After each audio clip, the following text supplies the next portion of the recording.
Brian Vollmer of Helix. Welcome to 69 Face of Rock. Nice to How meet you, are you Mark. doing today? I'm doing great. Excellent. You have a long history. We're gonna dig into it. So you formed the band back in 1974, which is 50 years ago this year, right? What do you remember from those early formative years? We started off in Kitchener, Ontario, and we practiced in a barn owned by my manager's mother out in a place called Baden, Ontario. And we went on the road, first off playing Northern Ontario, some of the old mining communities up there, and then out to Deep River, a place like North Bay, Kapuskasing, or Kapuskasing as it's called, Timmins, Sudbury, Smooth Rock Falls, and that's where we really earned our spurs as musicians. A lot of guys quit during that era of the band because it was a tough life. As I tell people that I had a brand new car when I went on the road. I worked at Snyder's Meats in Kitchener, Ontario. I had a brand new car, a great job, union job. And I sold that Honda Civic. It was an original Honda Civic. And I never had another new car for 26 years, which shows you kids how lucrative the music business is. Stay at home, live in your mother's basement, right? Well, actually, I live with my grandmother, if you all know the truth. Yeah. By 1979, you were breaking loose, and coincidentally, you did a record called Breaking Loose. You want to show it and tell me anything about that? Breaking Loose. Okay, well, Breaking Loose was put out in 1979. Yep. There it is. And it was produced by Bob Morton. And we did it at Springfield Sound Studios outside of London, Ontario. The same place that Budgie did a couple of their albums, I believe, at Springfield Sound.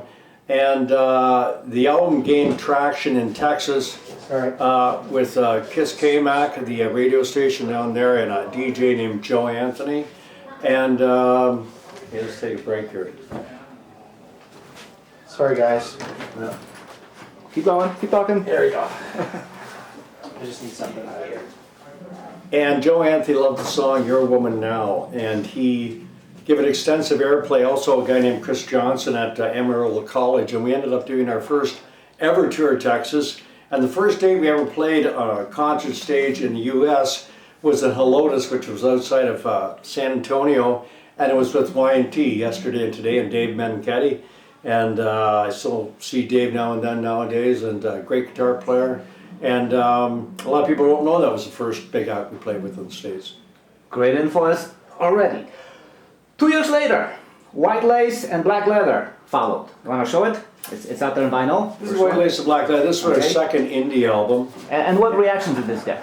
Well, this album was produced by Lachlan McFadden, and it's still a Springfield Sound.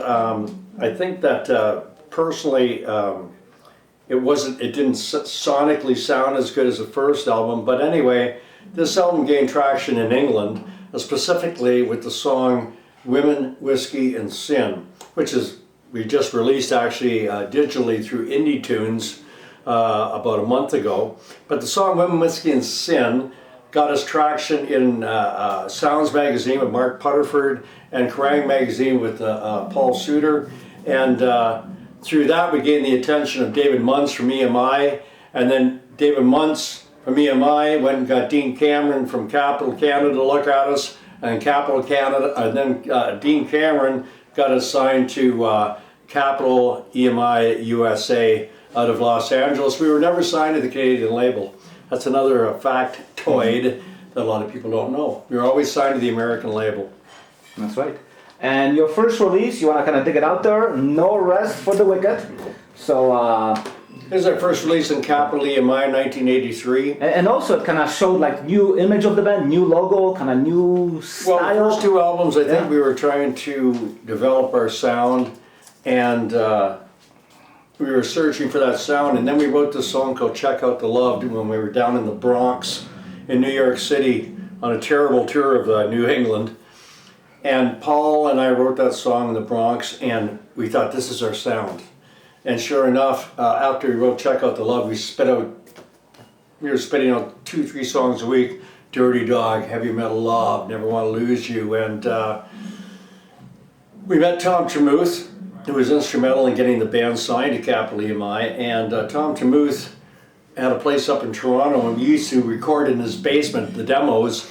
And Paul, and he would have the recording board up in his living room, and there was no way to talk to the band, so he used to run down the steps in the basement and go, "Okay, rolling," and we'd start playing the song. We actually used a few of those takes. I think on White Lace and Black Leather, Check Out the Love, and also When the Fire is Hot that we released over in Europe a couple years ago. There comes Walking the Razor's Edge. You want to find it out there somewhere in the pile. Okay. That was a big hit for you. Rock You was a huge single all the way on MTV a lot. Yes.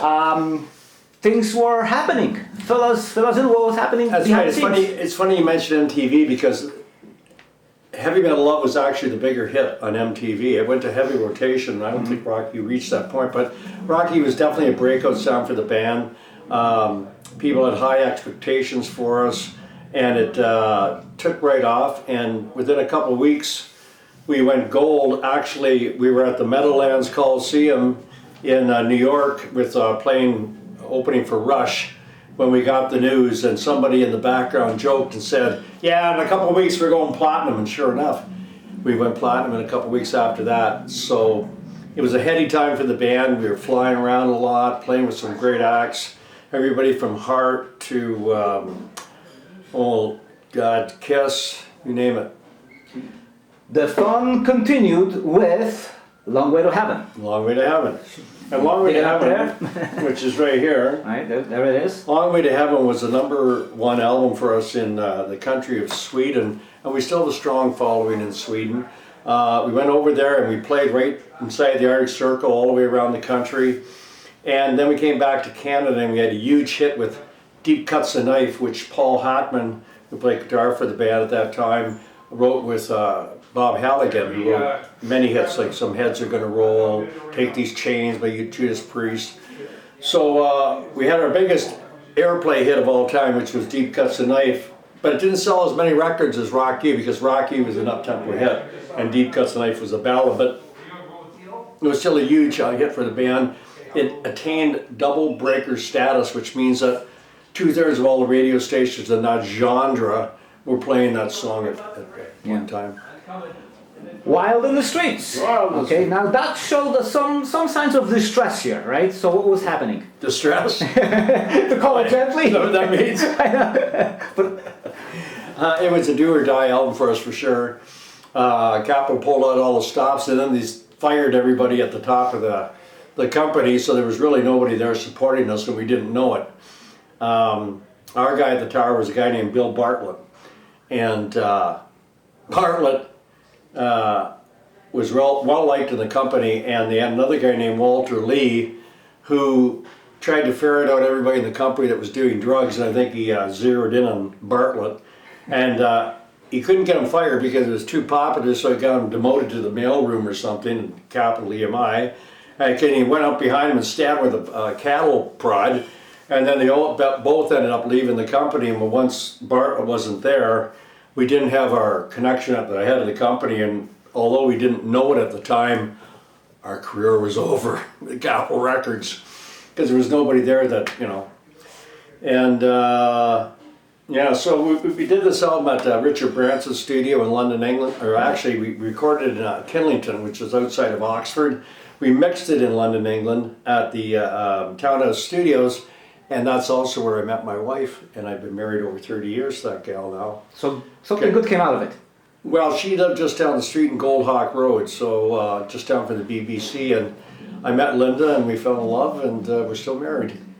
We're still in love. Back for Another Taste was your last album for Capitol. It's in there somewhere. Where is it? Right?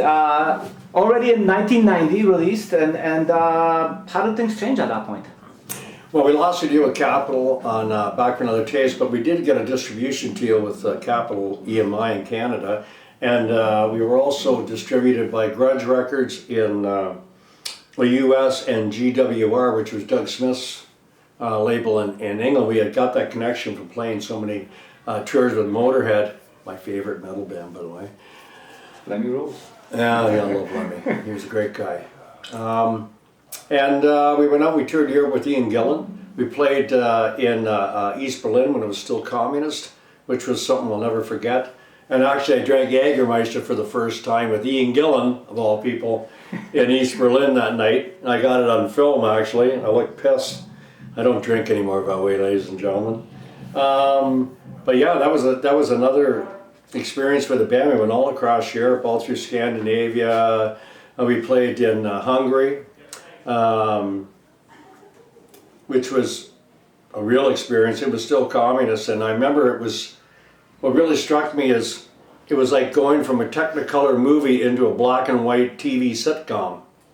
There was no color in Hungary. I know a thing or two about that. And all these ladders were spewing black smoke, and you could hardly breathe in downtown Budapest. And I remember a lot of things from that tour. And life's really experiences. It's not how much money you make or anything else. And one thing Helix had was lots and lots of experiences that people only dream of having.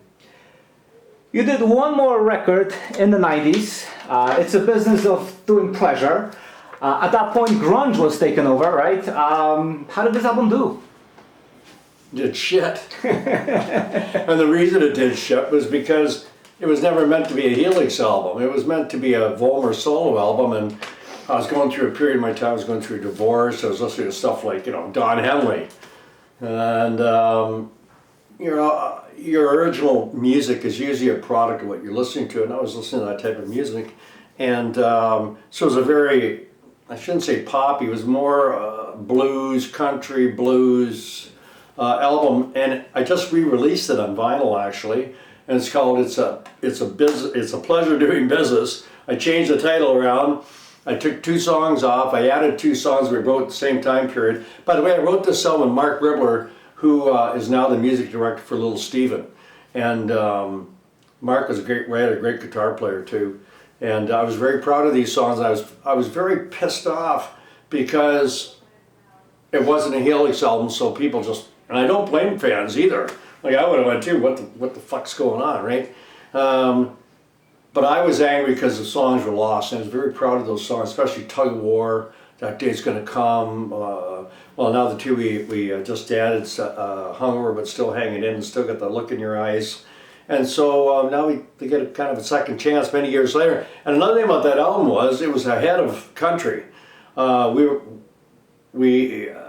songs are very country roots to them, and then all of a sudden country became huge. But I was there before country became huge, so we were kind of ahead of the curve. But as far as it being a Helix album, I think that was a mistake. So for a while things were quiet on the Helix front. What was happening during this time? During that time? Yeah, like let's say past 93. Paul was killed in the car accident, and everybody was saying, you should break the band up. And I went, well, break the band up? I just put 20 years of my life into this. You just expect me to walk away from it? All these armchair warriors out there, fuck you. And so I continued on, and everybody said, you're not, with Capitol Records, you had $500,000 an album to work with. Here I was dealing with like 10, 15,000 of my own money, right? And I put out like B-sides, and I put out one called When Pigs Fly. That was a Vollmer album. I put out a couple albums, and then all of a sudden, I met Gordy Pryor, and we put out that one right there. Yeah, right there. Well, actually, we put out this one first. This is one album we put out. Half Alive. Half Alive. 1998. Paul died. Right. And I think I got to go upstairs pretty soon here. Keep going. We put this out when Paul died, and we had some songs from the studio, and we also had a live album we made, and that's how this album came about. And that was on D-Rock, and I think they kind of imploded, and I never saw them again.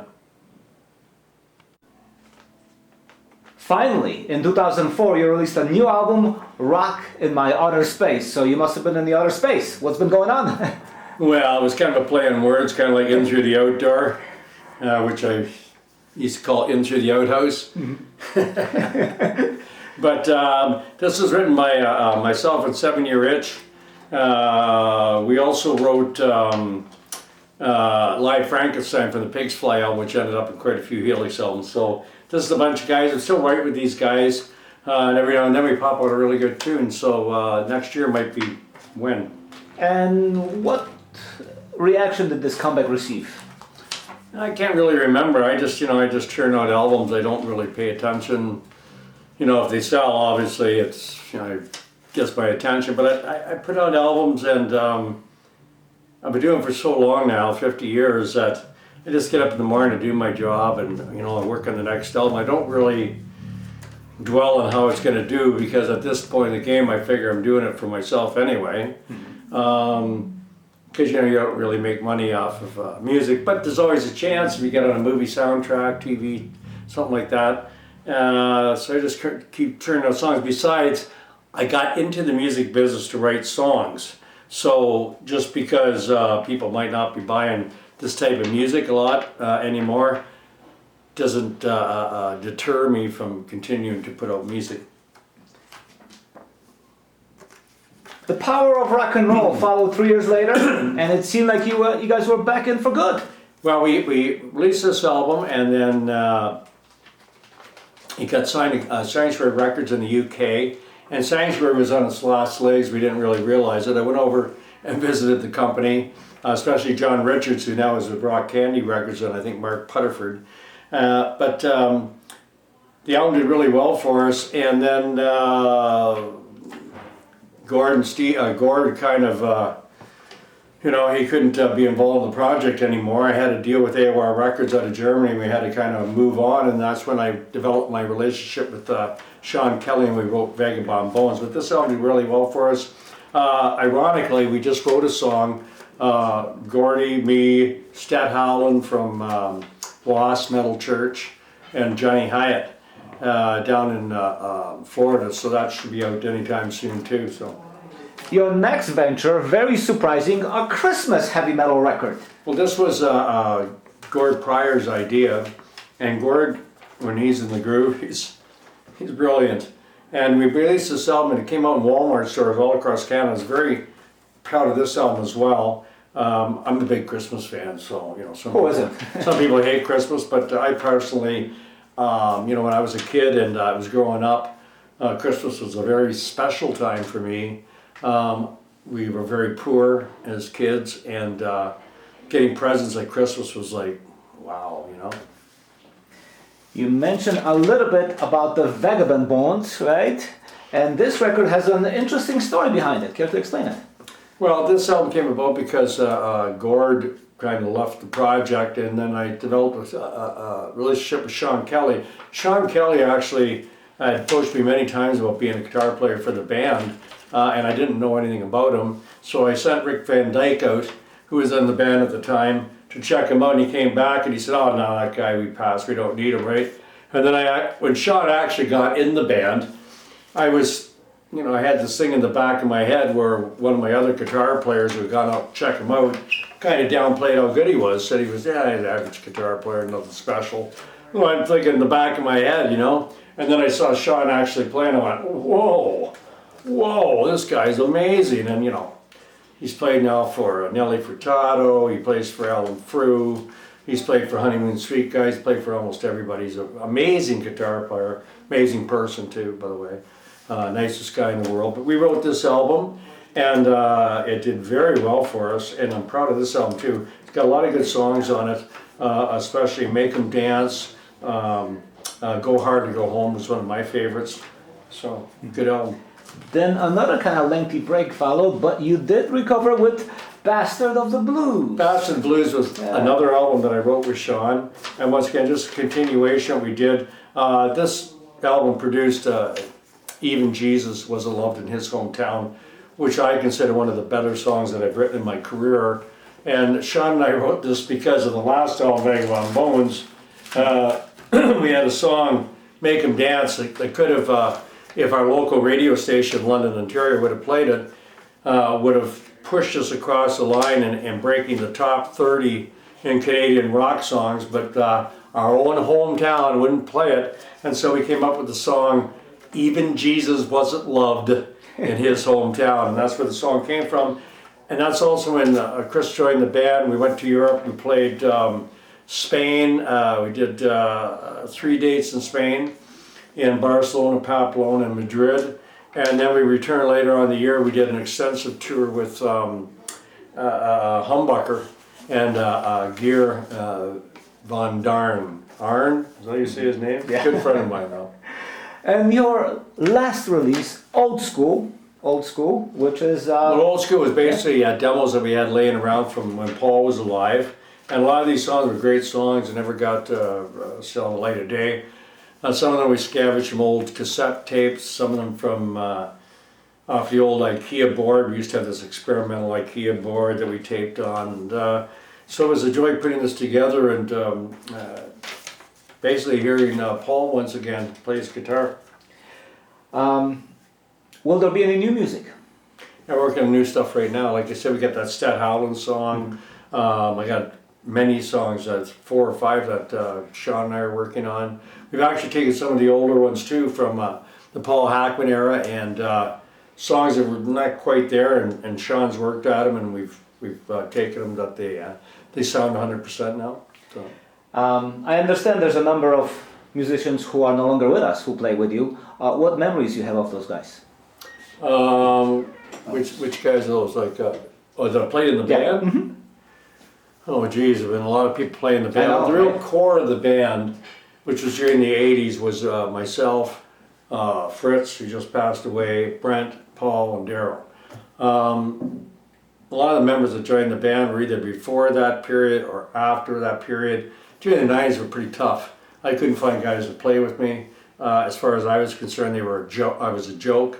And that's the way people treated me, and I just kept going and refused to give up. And let that be a lesson to you kids, never give up, believe in yourself. And I kept putting out albums even though people told me not to, and here I am today in Chicago. I just watched you soundcheck. You have a great band behind you. Who are those guys? I got Mark Kadzielawa, he's from the United Snakes out of Windsor, Ontario, great guitar player, and a good singer too. Of course, Daryl has been there since 1983 on bass guitar and vocals, and Daryl's my music director. We call him the practice Nazi. Okay? And then on drums we have Jamie Constant, or Earl Constant is his correct name. And Jamie actually got into drumming because he was supposed to go to hockey practice, and he went instead to see Helix at his local high school. And when he saw Fritz play drums, he was so inspired that he got into the music business, and he's been a drummer all his life now. So Jamie's taken Fritz's place. Great drummer, hard hitting. He's a meat potato guy. And last we got Chris Julke over on the other side of the stage on lead guitar. Chris has been with us since 2014, and Chris is a guy who never complains, always got a happy look in his face, and all my guys are easy to going, no egos, because at this stage of the game it's too hard. If you got somebody there causing problems, and either they're going or I'm going, retired. Hey, so. no matter how hard things got, the band never broke up. Well, what kept you going through this?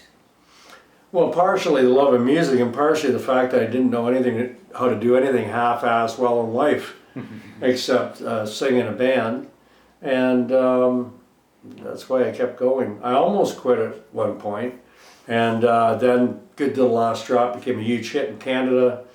Met my wife over in England. Wouldn't have met her if I would have done the Ian Gillan tour in 1989. I think God has a plan for me, and I try not to worry too much when things get into the thick of it and it gets stressful, because the music business can be very stressful. Then I kind of hand it over to a higher power and I ride it through, but you never know. One of these days I might decide that I want to go write books or something, or do something else. You never know. And speaking of books, you did write one. I did write a book called Give Me an Hour, and I'm working on a couple more now. One's called Unfiltered. I'll leave that up to your imagination, kids. And the other one's called The Golden Age of the Canadian Bar Circuit, which I've been working on for a couple of years. You're the last man standing in this band, out of the original lineup. What would you say were your proudest moments? My proudest moments. Geez, that's hard to say. I had a lot of special moments where I met a lot of great people. Some of my most favorite moments were meeting other celebrities like Robin Williams, Richard Pryor, when I met him in Hollywood, Bobby Probert, who was a big enforcer for the Detroit Red Wings. So there was a lot of high points in our career so far, from playing Maple Leaf Gardens in Toronto to Nassau Coliseum, Salt Palace in Salt Lake City, Long Beach Arena with Wasp and Crocus. So I don't know. Maybe it hasn't come yet. I know. Actually, that's going to be my final question. Is there something you haven't achieved yet that you would like to achieve? Oh, well, your reach should always exceed its grasp, and I never consider myself out of the game. People look at me and think I've lost my mind, but the music business is very different. It's unlike any other business because you could have a song just suddenly catch on in like a commercial, a TV show, a movie, and suddenly you're, a perfect example is Rat being on that insurance commercial a couple of years ago, and suddenly they started getting a rash of gigs again, right? But we've always kept writing, so as long as you're always writing new material, there's always, you're in the game. It's like buying a lottery ticket. You're not going to win that lottery by sitting on the couch. Thank you. You're welcome. Nice to have you, Mark.